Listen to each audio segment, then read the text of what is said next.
À l'image de beaucoup d'autres Guinéens, nous subissons à longueur de temps les conséquences de la hausse des prix des denrées alimentaires. Si les autorités actuelles du pays ont justifié cette hausse brusque par l'augmentation du coût d'importation, le mouvement syndical guinéen ne l'entend pas d'une même oreille car dans son avis de grève en date du 22 février 2024, se retrouve comme deuxième point de revendication, la révision à la baisse du prix des denrées alimentaires de première nécessité. En ma qualité d'économiste, ce point m'intéresse beaucoup car il doit être abordé avec tact et pédagogie. Dans une économie extravertie comme la nôtre, cela veut dire que nous ne consommons pas ce que nous produisons et que par ricochet nous ne produisons pas ce que nous consommons. Donc dépendantes fortement des importations, nous voyons mal les autorités guinéennes satisfaire le dit point même s'ils ont toute la volonté de le faire. Car, le prix de commercialisation pratiqué en Guinée, dépend de plusieurs autres facteurs notamment, le coût de production unitaire, le taux de change, le transport, le dédouanement etc.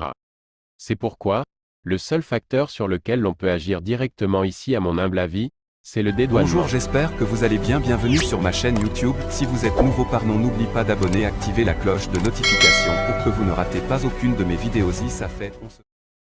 De plus, signer des accords avec les opérateurs économiques dans le but de maîtriser l'ascension des prix dans un pays où l'on prône le libéralisme économique ne mènera nulle part sans mesure d'accompagnement.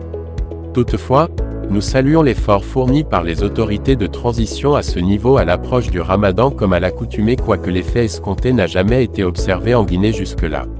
Cet accord ne va jamais produire d'effet sans mesure d'accompagnement car réglementation rime aussi avec surveillance et sanctions. Toutefois, l'application de ces mesures demande beaucoup de moyens. Et, parlant des moyens, nous n'en disposons pas à ce jour.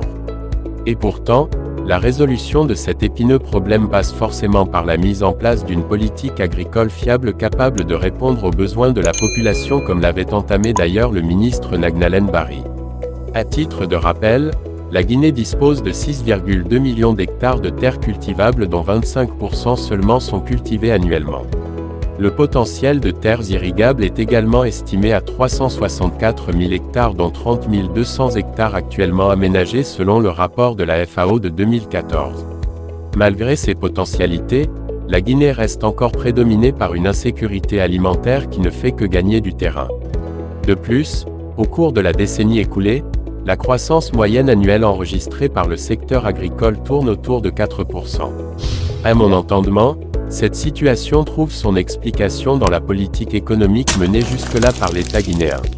En examinant la loi de finances 2022, l'on constate avec regret que la part du budget alloué au secteur agricole ne représente que 4,6% contre 7,2% dans le budget 2018. Suivant la déclaration de Maputo de 2003, l'Union africaine a engagé tous ses États membres à accroître leurs investissements dans le secteur de l'agriculture, à hauteur au moins de 10% de leur budget national contre à minima 15% dans la sous-région ouest africaine.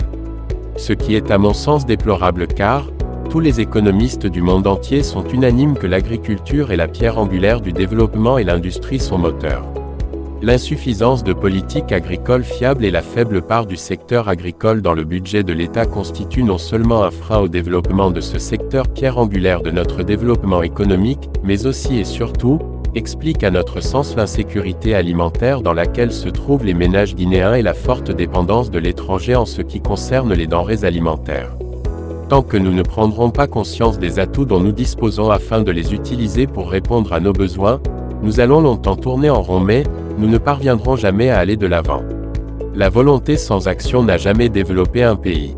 Il est de notre devoir de nous lever pour travailler la terre qui ne trahit jamais.